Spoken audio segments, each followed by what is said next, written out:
The spring rain soaked through our threadbare cloaks. As my wife's hand gripped mine, her swollen belly pressing against my side. Behind us, the iron gates of the Crimson Eclipse clan slammed shut, my own brother's voice still echoing. Take your barren strategies and your burdened wife. Die in the Green March like the failure you are. I caught Sumin before she collapsed, her breath coming in sharp gasps. 7 months pregnant. Cast out in the wild. No food, no weapons. Just the glowing interface that materialized before my eyes. Prey tracker system initialized, and memories of my past life in a modern world where military strategy was science, not superstition. I looked at the endless green expanse stretching before us, the system already marking deer, boar, and distant human threats. As pulsing red dots in my vision, and I smiled. They thought they'd sentenced us to death. They just handed me a battlefield with a heads-up display. 3 hours earlier, I had still been a strategist of the Crimson Eclipse. Junwoo stood at the center of the Iron Holt assembly, my battle maps clutched in his fist. 50 clan warriors watched from the stone benches. Our father sat on the high seat, face carved from the same cold granite. As the walls. These defensive formations, Junwoo announced, his voice carrying the theatrical boom he'd practiced since childhood. These supply route calculations. These tactical retreat protocols. He spat the words like venom. My brother plans to weaken our offensive strength. To make the Crimson Eclipse hide behind walls like cowards. He threw my maps into the central brazier. Months of work. Careful analysis of enemy movements. Supply chain improvements that would have fed our forward camps through winter. The flames consumed them in seconds. Brother. I stepped forward, keeping my voice level. Those plans would have saved 200 lives in the northern campaign alone. The math is math. Junwoo laughed. The warriors laughed with him. The Crimson Eclipse does not win through math. We win through blood. I turned to our father. Clan Lord. Father, you know what those plans contained. You approved the preliminary drafts yourself. Tayson's eyes met mine. Cold. Distant. The same eyes that had watched me struggle to match my brother in the training yard for 20 years, always finding me lacking. I have reviewed new evidence, he said slowly. Your proposals would have concentrated defensive forces under your direct command. Convenient positioning for someone with ambitions beyond his station. Junwoo's lie, planted so carefully I could trace its roots through every conversation we'd had this month. I've been so focused on logistics, I'd never seen the political knife coming. Bring out his wife, Junwoo ordered. 2 guards dragged Sumin through the assembly doors. She stumbled on the uneven stones, one hand pressed protectively over her belly. Her face was pale, but her eyes found mine immediately, not frightened. Furious. She carries my clan's blood in her womb. I said, the first crack in my composure. Whatever crime you've invented for me, she, Exile, Taesun pronounced. Both of you. Effective immediately. The word landed like a physical blow. In the Crimson Eclipse, Exile meant the Green March. The Green March meant death. The guards gave us nothing. Thin cloaks against the spring rain. A single pouch of dried meat that might last a day. They marched us at spear point through the clan compound, past the armory where my battle diagrams still hung on the walls, past the training yard where I'd spent years studying how warriors actually moved versus how commanders thought they moved. At the boundary stone marking clan territory's end, Junwoo caught my arm. Summer, he whispered, close enough that only I could hear. I'll ride out in summer to see what the wolves left behind. Maybe I'll find enough bones to bury. His grip tightened. Father's health is failing. By autumn, I'll be clan lord, and no one will remember you ever existed. I said nothing. What was there to say? The guard shoved us past the boundary. The iron gates crashed shut. And then the interface. Prey tracker system initialized. Detection radius. 500 meters scanning. Green dots bloomed across my vision like scattered stars. Deer, boar, rabbits. A translucent overlay on reality itself, marking every living creature within range. I blinked. The display remained. Sumin sagged against me. Dohan, I can't. I need to rest. Just for a moment. Not here. I scanned the interface, sorting through the green markers. There's a stream nearby. Clean water. We need to keep moving. We walked for hours through the rain. Sumin's pace slowed with every mile, her breathing growing labored. I tracked our path using landmarks and the system's overlay, watching the prey markers shift. As we moved through their territories, the stream appeared exactly where I'd calculated. Spring-fed, running clear despite the rain. Sumin collapsed beside it, and I caught her before she hit the rocks. "The baby," she gasped. "The cold, I know." I arranged our cloaks into a makeshift shelter against a boulder. "Rest. I'll figure out the rest." She grabbed my wrist. "That look in your eyes. Weren't you telling me?" I hesitated. "How do you explain that you're seeing glowing dots that mark every animal in half a kilometer?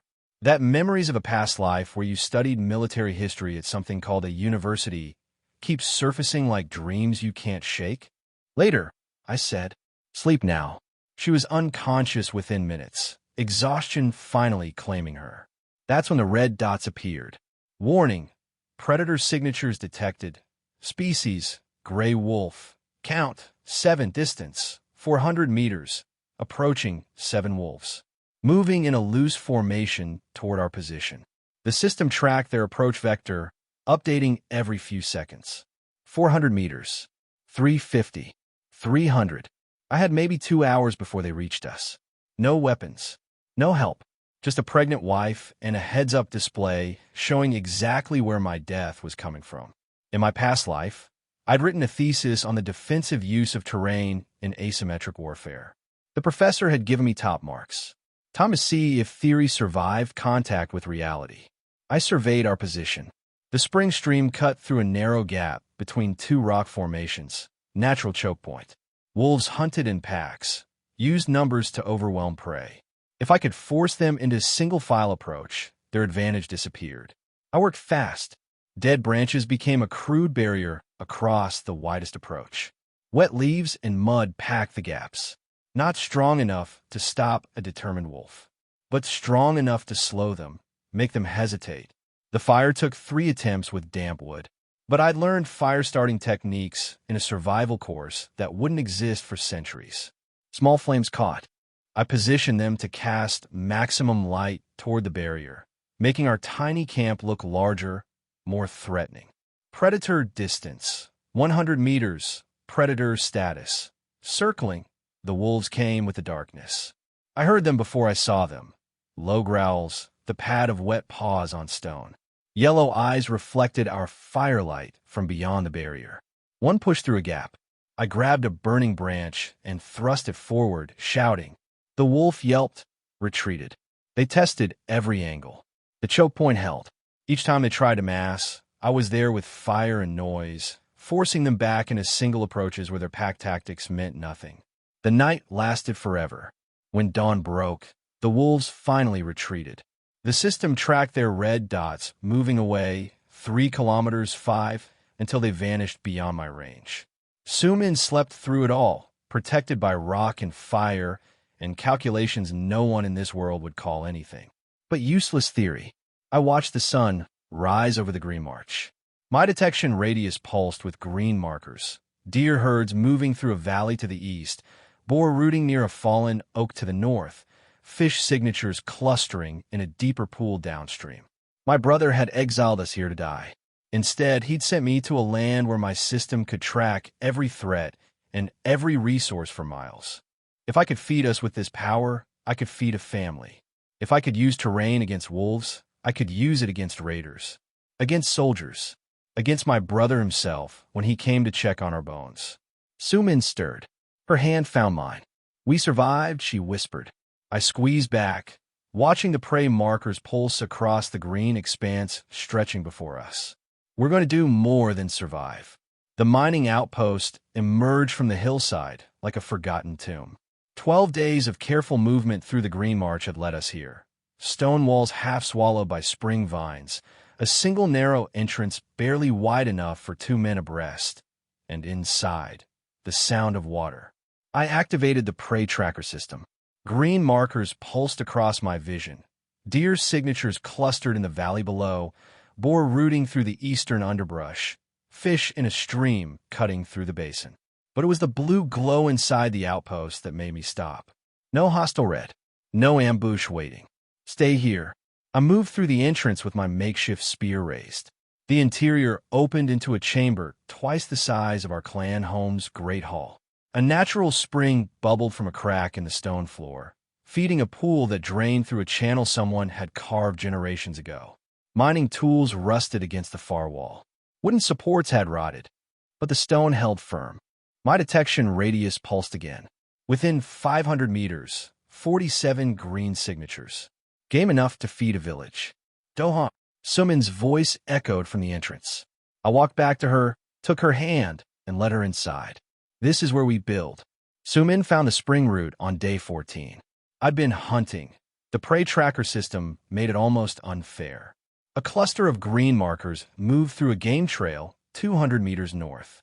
I'd built a deadfall trap the day before, positioning it where the terrain funneled prey through a narrow gap between boulders. The system showed me their patterns. The land did the rest. 3 deer in 2 days. No weapons required. But my hands had paid the price. Rope burns from hauling carcasses. Cuts from processing meat with a stone blade. The wounds weren't deep. But in the Green March, infection killed faster than beasts. Hold still. Sumin crushed the spring root into a paste, the pungent smell filling our new shelter. This grows near hot springs. My mother taught me. It draws out poison and speeds healing. She spread the mixture across my palms. The burning faded within minutes. How did you know it was here? I asked. I didn't. She tied a strip of cloth around my hand. But you track the hot springs location when you map the outpost. Water that warm always has spring root nearby. I looked at her, really looked. 7 months pregnant, exiled to die, and she'd already adapted to my methods without questioning them. You're not afraid of how I know things, I said. You came back from death's door talking about systems and detection radius. She finished the bandage. Whatever happened to you in that fever, it's keeping us alive. I don't need to understand it. I need you to use it. Grandmother Wilson appeared on day 19. I'd sensed her for 3 days, a single blue marker at the edge of my detection range, watching, but never approaching. She moved like someone who'd survived the Green March long enough to know its rhythms. Patient, careful. When she finally walked into our camp, I was checking the 3rd deer carcass hanging from our smoking rack. You should be dead. Her voice cracked like dry branches. 70 years old at least, hunched, but sharp-eyed, wearing layers of patched cloth and animal hide. Watched you for 5 days. No vow. No prope blada. 3 deer. 4 if you count the boar. I didn't turn from my work. You're welcome to share the meal. She circled the smoking rack, examining my setup. Her eyes lingered on the trap lines I'd constructed, the deliberate positioning that funneled game toward killing points. Ow! The question held 15 years of Green March survival. I've seen clan hunters starve in spring. You're not a hunter. Your hands say scholar. Your traps say something else. I could have lied. Should have, perhaps. Instead, I met her gaze. I see where prey moves. I read terrain the way others read faces. And I know methods that haven't been invented in this world yet. A long silence. Wilson's weathered face showed nothing. I've watched 300 exiles enter the Green March, she finally said. 12 survived more than a season. You're the first who might survive a year. She lowered herself onto a stone near our fire. I know where the other survivors hide. Dozens of them, scattered in pockets throughout this land. They've never united because no one could protect them from the raiders. And you're offering this knowledge? In exchange for shelter. A share of the hunt. Her sharp eyes fixed on Sumin's belly. And a chance to see something grow in this death ground before I'm buried in it. The raiders came on day 27. 3 men. My system marked them red the moment they entered detection range, approaching from the northwest, moving cautiously. But not cautiously enough. We hide, Wilson asked, already gathering supplies. No. I continued hanging dried meat in plain view. Sumin, stay near the entrance. Let them see you. Dohan, trust me. The scouts reached a ridge overlooking our position. Through gaps in the spring foliage, they would see exactly what I wanted: a pregnant woman, an ancient crone, one unarmed man. and more fresh meat than any exile should possess.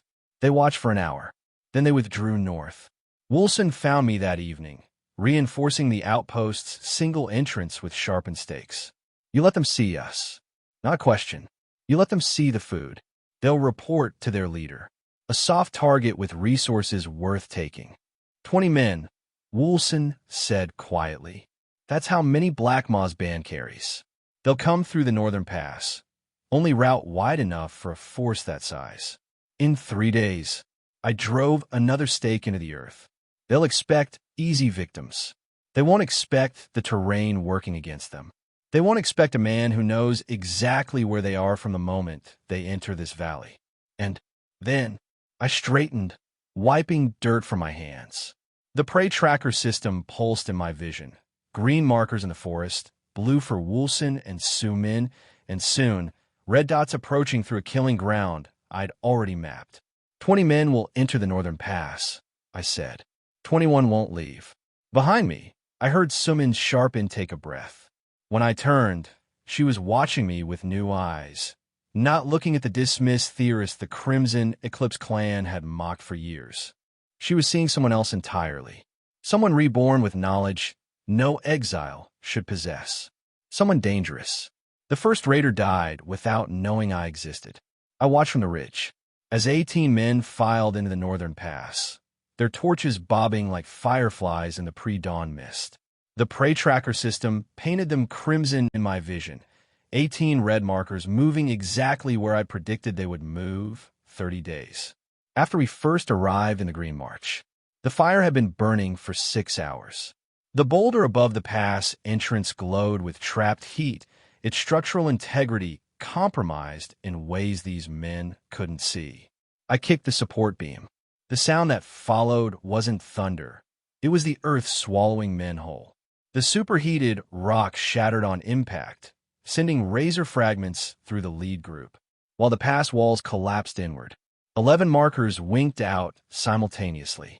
The survivors scattered like roaches, stumbling backward into the deadfall traps I'd spent 2 weeks preparing. Sharpened stakes claimed 3 more. A concealed pit took another 2. 12 men dead in under a minute. No combat, no heroics, just geometry and patience. I descended the ridge, while the last 2 raiders fled east, directly toward the marsh that would claim them before sunset. The prey tracker registered their panicked movement, red dots racing toward terrain that would do my work for me. But one blue marker caught my attention. A prisoner. I found him bound to a supply mule, half dead from dehydration and bearing the unmistakable scars of a Crimson Eclipse warrior. His leg was twisted at an angle that spoke of old wounds poorly healed. Sergeant Kong Miho, I said, cutting his bonds. 3rd Company. You questioned orders during the Southern Campaign. He stared at me with bloodshot eyes. How do you know that? The clan discusses its embarrassments. I help him stand. I'm Yun Do-han, the theorist they call the coward. Recognition flickered across his scarred face, followed immediately by dismissal. The map drawer. You didn't do this. He gestured at the devastation behind us. You got lucky. The pass was unstable. The pass was stable until I destabilized it. The traps didn't dig themselves. One man doesn't slaughter a raider band. I didn't argue. Arguments convinced no one. Results did. That night, I let him sleep in our outer camp, while Su Min and I returned to the main shelter. Woolson watched him from a distance, her sharp eyes missing nothing. He won't stay, she said. Men like him need to see proof. He will. The wounded raider came at midnight. I'd known he was coming since sunset. The prey tracker had registered his red, circling our position for hours, waiting for darkness. A revenge attack, predictable, as rain in spring. I activated the full system interface, watching the crimson marker move through the tree line. 40 meters. 30. 20. Miho woke when the man screamed. He found me standing at the edge of a pit trap I'd dug that afternoon, looking down at the raider impaled on wooden stakes below. The man was still alive, barely, his breath coming in wet gasps. I saw him coming, I said simply. Knew his approach vector. Prepared accordingly. Miho stared at the trap. At me. at the darkness where no normal man should have detected anything. Ow, does it matter? He didn't answer, but he didn't leave either. By day 41, word had spread. Woolson's network, other exiles scattered throughout the Green March, began whispering about a strategist in the Northern Valley. A man who killed raiders without fighting them. A hunter who never missed, because he always knew where prey would be. The first refugees arrived at dawn. 7 people, including 2 children, their clothes torn and their faces hollow with starvation. They'd walked 3 days through wolf territory to reach us. Suman took charge before I could speak. She directed the adults to shelter, found clean water for the children, and began cataloging what supplies the group had brought. Her herbalist knowledge had already established a medical station near our main camp. Spring plants she'd identified that could treat wounds, ease pain, reduce fever. "We can't feed 7 more mouths," Miho said quietly. "We can feed 20. I pulled up the prey tracker display. Green markers dotted the forest to the south. A deer herd I'd been monitoring for days. Their migration pattern now burned into my memory. The system tracks more than threats. It tracks opportunity. I led the hunt myself. The prey tracker showed me exactly where the herd would be at midday, exactly which routes they'd flee when startled. We took 4 deer in a single morning, enough meat to last weeks when properly preserved. Miho watched me work with new eyes. "You see things," he said finally. "Patterns. Movements. Things soldiers train years to notice." "Yes. That's why the clan exiled you. Not because you were weak." His voice carried grudging respect. "Because you made them look stupid." I didn't correct him. Let him think my knowledge came from natural talent, rather than a mysterious system and memories of a world he couldn't imagine. By day 45, we had 19 people. Miho drilled the able-bodied in basic formations, while I designed defenses that would multiply our small numbers. Suman managed supplies with an efficiency that made me proud. Then the spring storm hit, and Suman's water broke 3 weeks early. I heard her scream from the perimeter, a sound that turned my blood to ice. Woolson was already moving, gathering the refugee women who'd helped birth children before. Miho grabbed his spear, taking a defensive position near the shelter entrance. "Go," he said. "I'll watch." But I couldn't sit useless. While my wife labored, I activated the prey tracker one final time, scanning the storm-lashed forest for threats. Red markers meant death. Blue meant sanctuary. Nothing. But green appeared. The wildlife had fled the storm. We were alone. Hours passed. Thunder shook the valley. Rain hammered our shelter walls. I paced the perimeter I designed, the traps, the sight lines, the choke points that would slow any attacker. Everything I'd built, everything I'd killed to protect. None of it mattered. Not if I lost her. Then I heard it. A cry, thin and fierce, cutting through the howling wind. I was inside the shelter before I realized I'd moved. Sumin lay exhausted on the bedding, her dark hair plastered to her face with sweat. Woolson held a small, squalling bundle wrapped in cloth. "A son," the old woman said. "Healthy. Strong. My son." Sumin reached for my hand, her grip weak, but warm. "We did it," she whispered. "We survived." I looked at the child in Woolson's arms, this tiny life born in exile, in a storm, in a settlement I'd built from nothing with modern knowledge and an impossible system. Yundohan, tactician, exile, father. Now I knew exactly what I was fighting for. 60 days since exile. I stood on the watchtower platform and counted rooftops below. 37 shelters arranged in defensive clusters, smoke rising from the central cook fire, children playing between the supply huts.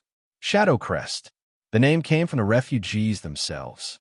They said the valley stayed in shadow until midday, and that I'd given them a crest to rally behind. I didn't argue. Rotation change in 10 minutes. Miho called for below.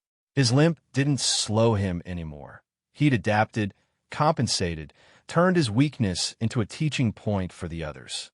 North Tower reports clear. I checked the prey tracker interface. Green dots scattered through the forest. Deer herd moving east, boar family rooting near the creek, rabbit warren by the southern ridge. Red dots, none within 2 kilometers. Blue dots clustered in the valley below, My people going about their morning. The system had grown. Detection radius now reached 3 kilometers in every direction. Each successful hunt, each threat neutralized, each tactical victory fed it somehow. I didn't understand the mechanism. I didn't need to. Signal fires ready. I asked. All 12 positions manned. Runner system tested twice. Miho squinted up at me. You really think someone's coming? Someone always comes. I climbed down and walked the perimeter. Watchtowers at each cardinal point, connected by rope and bell warning lines. Covered pits along the 3 main approaches, marked with stones only our people recognized. Deadfall traps in the tree lines. Heavy logs suspended by hair trigger releases. Any force trying to assault Shadow Crest would bleed before they saw our walls. Modern military doctrine called it defense in depth. Here, they call it the Exile's madness. Until it worked. Sumin met me at the supply shed, our son strapped to her chest in a cloth carrier. She'd recovered faster than I'd expected, or maybe she'd just refused to be weak when others needed her. Food stores holding, she reported. 3 weeks of dried meat, 2 weeks of grain from the trader contact. Woolson's herb garden is producing. Medical supplies? Low. We need willow bark and golden seal. I marked the locations mentally. The prey tracker showed animal concentrations. Where deer gathered, medicinal plants often grew nearby. Ecological logic from my past life applied here. I'll lead a hunting party tomorrow. We'll gather. While we hunt. She touched my arm. You can't do everything yourself. I know. I looked at our son, Yoon Seo-jun, named for the dawn light that broke over the mountains the morning after his birth. That's why I'm building something bigger than me. 3 days later, Woolson led me through a ravine I'd never have found alone. The old woman moved slowly, but surely, her knowledge of the Green March worth more than 50 warriors. The Thornback clan camps ahead, she said. 12 people, suspicious of everyone. How long have they survived out here? 6 years. Lost half their number to the winter 3 years back. I checked the interface. 12 blue dots, clustered defensively in a rock formation. They'd chosen well, single approach, natural walls. But single approach meant single escape. If raiders came in force, they'd be trapped. We stopped at speaking distance. A woman emerged with a hunting bow drawn. State your purpose. I raised empty hands. I'm Yoon Do-han. We've built a settlement in the eastern valley, Shadow Crest. 37 people, defended walls, steady food supply. And what? You want us to join? Bow to some exile lord. I want you to eat. Miho's hunting party emerged from the trees behind me, carrying 3 dressed deer on poles. The woman's eyes tracked the meat, and I saw her swallow. Gift, I said, whether you join us or not. But if you're interested, we have walls. We have organization. We have something none of us had alone. What's that? A future. 2 hours of negotiation. She was their leader, a former merchant's daughter named Baek-yona who'd fled clan politics. After refusing an arranged marriage. Practical. Cautious. Smart enough to recognize a good deal. We'll come, she said finally. But we keep our own section of camp. Our own leadership structure. Agreed. All I ask is coordination during threats and contribution to common defense. The Thornback clan joined Shadow Crest that evening. 11 new members. One had died of fever 2 days before we arrived. Woolson said it was fate. I called it timing. The second group was easier. The Mudflat survivors, 8 people living in a cave system by the Southern River, had been raided twice in the past month. When I arrived with warriors and food, they wept with relief. The third group was harder. 14 people led by a scarred man named Choi Dong-soo, a former Crimson Eclipse officer who deserted after being ordered to massacre a village. He listened to my offer with dead eyes. Don't want to join, he said. Don't trust anyone with clan blood. I understood. I wouldn't push. Then information. Tell me what you see. I'll tell you what I see. Trade knowledge, not loyalty. He considered for a long moment. Acceptable. I left him with dried meat and a signal method. Not everyone would join, but everyone could be useful. Day 71. The scout appeared at dawn. My prey tracker caught him first, a single red dot moving cautiously through the northern pass. I watched him approach for 2 hours tracking his path, noting his methods. Professional, careful, sent to observe, not attack. We captured him at the second perimeter, 3 warriors emerging from concealed positions. As he passed a trigger point, "Don't kill me," he gasped. "I'm just a scout. I swear, I know what you are." I crouched beside him. Young, maybe 20.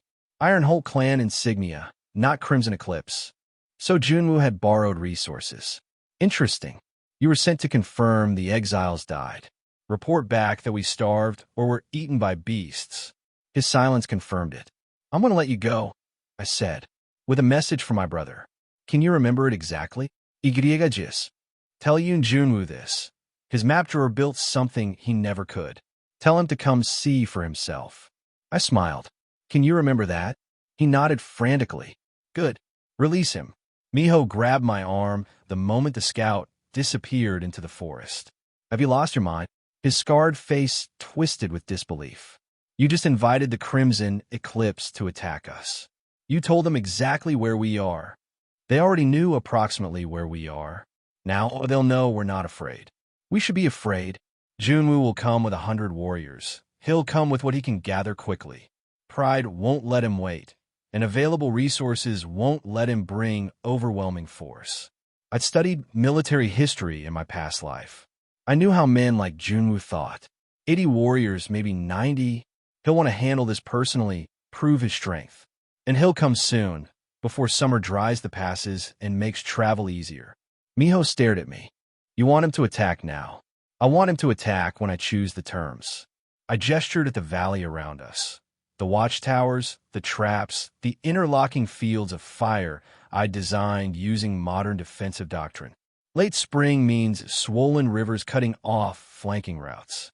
Means muddy trails that slow cavalry.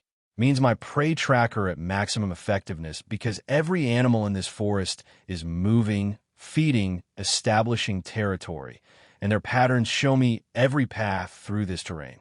And if you're wrong, then we die. But if we hide and let Junwoo hunt us at his leisure, we die anyway. This way we fight on my ground, my terms, with everything I've built. Miho was silent for a long moment. Then he laughed, a harsh, bitter sound. "You're either a genius or a madman. In my experience, the difference is whether you win." Day 84. Wilson didn't wake up. I found her in the morning, still in her sleeping position, face peaceful. No pain, no struggle, just an ending. As natural as the seasons she'd survived for so long. The settlement gathered. While he prepared her body, Soo-min led the preparation, washing, wrapping, the small rituals Wilson had taught her from Green March tradition. "She spoke to me yesterday," Soo-min said quietly. "Asked me to tell you something." "What?" "She said the land chose you. That fate gave you its eyes." Soo-min touched my hand. "She said she only introduced you." I looked at the maps covering our planning table. Months of work, Wilson's knowledge combined with my system data, every trail and camp and danger zone marked with careful precision. Her legacy, we buried her on the eastern ridge, where she could watch the sunrise forever. 52 people attended, everyone in Shadow Crest, plus messengers from Dongsu's group who'd heard the news. She taught me everything I told them. Now that knowledge belongs to all of us. We carry her forward. Day 88. The signal fires lit at midnight. I was awake instantly, pulling on boots, checking the prey tracker at her face.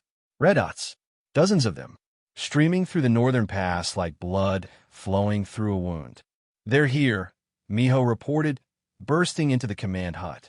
Northern watchtower count, 80 warriors. Full combat gear, Crimson Eclipse banners in front, Iron Holt support behind. 80. Ide pradikta kurragli. Wake everyone. Defensive positions. Stage 1 protocol. Miho hesitated. 52. We have 52 defenders, including the old and the wounded, against 80 trained warriors. I unrolled the master battle map. Every hunting trail, every animal migration route, every terrain feature marked with prey tracker notations. Months of preparation crystallized into lines and positions. "They have 80 swords," I said. "I have the mountain, the prey patterns, and knowledge they'll never understand." I marked Junwoo's likely approach, the obvious route, the one that looked fastest and safest. The one I'd prepared for since the day I sent that messenger. "Brother dear," I whispered, "welcome to my proving ground." The prey tracker lit up like a festival night. 80 red dots streaming through the verdant borderlands, arrogant and bunched together. Exactly, as predicted. They're in the outer perimeter, I told Miho. Eastern approach, just like the map suggested they would. My brother always took the obvious path. Why wouldn't he? He'd never needed to think tactically in his life. The first trap wasn't meant to kill. Trip wires snapped across game trails, sending logs rolling into the path. Nothing lethal, just annoying. The kind of obstacle that made warriors curse and slow down. The kind that funneled them left when they wanted to go straight. I watched the red dots adjust course. "Perfect. Stage 2, I said. Miho signaled the runners. Within minutes, our people vanished into prepared positions throughout the valley. 52 defenders against 80 trained warriors. Terrible odds in open combat. But I wasn't planning open combat. Junwa's force emerged from the tree line at midday, dusty and frustrated. I could imagine his face, that familiar sneer, the contemptuous curl of his lip, as he surveyed Shadow Crest's eastern wall. It looked weak, incomplete, a settlement of exiles too stupid to fortify properly. I'd spent 3 weeks making it look that way. "Charge!" His voice echoed across the valley. Iron Holt warriors surged forward, screaming battle cries that had terrified enemies across the 5 great clans. They hit the eastern approach at full speed, 50 men racing toward what they thought was easy slaughter. The first walkway collapsed under their weight. 12 men dropped into a pit lined with sharpened stakes, not deep enough to kill, but enough to break ankles and pierce feet. Their screams scattered the charge. Arrows sang from hidden alcoves above. Miho's trained defenders fired in disciplined volleys, each archer protected by stone overhangs I designed specifically for this moment. 8 more warriors fell before they could even see where the attacks originated. A second wave pushed forward. The ground gave way again. Another pit, another chorus of agony. Crossfire from both flanks caught them in a kill box they couldn't escape. 30 men down in the first hour. Not one of mine had taken a scratch. The prey tracker showed Junwa's, burning bright red at the tree line, stationary with rage. I knew that posture. I'd seen it 1,000 times growing up, the moment before he did something monumentally stupid. He didn't disappoint. "The mountain pass." His voice carried on the wind. "Flank them through the pass." I smiled. The pass I'd made sure appeared on every map his scouts could possibly capture. The pass that looked like a secret weakness, a backdoor into Shadow Crest's heart. The pass that was actually a canyon with exactly one exit. 20 warriors followed Junwa up the mountain. I tracked their dots through the narrow defile, watching them commit deeper and deeper into terrain they didn't understand. When they reached the choke point, the spot where the canyon walls pressed close enough that only 3 men could walk abreast, I gave the signal. Grandmother Woolson had shown me this place months ago. The old miners called it the throat, she'd said. One good push, and the whole cliff comes down. One good push. The rockfall buried half of Junwa's flanking force in seconds. Boulders the size of wagons sealed the canyon entrance behind the survivors, trapping them with nowhere to run. I climbed down to meet my brother. He stood in the dust and debris, 12 men at his back, his sword drawn and his face twisted with fury. Blood ran from a gash on his forehead. His fine commander's armor was dented and filthy. "Coward!" He screamed it loud enough to echo off the canyon walls. "Face me like a warrior, blade to blade, brother against brother." I stopped 20 paces away, close enough to see the fear behind his rage. "True warriors protect their people," I said. "You led yours into a slaughter because you couldn't imagine losing to a theorist. Fight me? No, I'll let the word hang. I'm offering you a choice, Junwa. Surrender. Take your survivors home. Tell father that the verdant borderlands is no longer exile ground. It's Shadow Crest territory. Do that and you live. I am a commander of the Crimson Eclipse. I don't surrender to what? A man who just killed 40 of your warriors without drawing a sword." He charged. Of course he did. Pride was the only thing he had left. The covered pit caught him 3 steps in his run. The branches gave way. His legs shattered on the rocks below with a sound I'd remember forever. I stood at the edge, looking down at my younger brother, the boy who'd mocked my maps, the man who'd exiled my pregnant wife to die. He lay broken in a hole of my design, whimpering like the wild boar that had killed me in my first life. You exiled me because my theories were useless, I said. Every man you lost today died to those theories. Go home, little brother. Tell father what maps can do. I leaned closer. Tell him what a man reborn with modern knowledge can build. Day 99. Junwa's broken force limped south, carrying their crippled commander on a stretcher. I watched them go from Shadow Crest's walls, Sumin beside me, with Jinho in her arms. 3 more exile groups want to join, Miho reported. And traders from the eastern settlements. They're asking about our defenses. Want to know if we'd consider alliances. I looked at my map. The territory we controlled had tripled in 99 days. What started? As survival had become something else entirely. They sent us here to die, I said. Instead, we built something they never could, a home that protects its people. Sumin smiled, that fierce expression I'd fallen in love with in another life. So what happens in the next 99 days?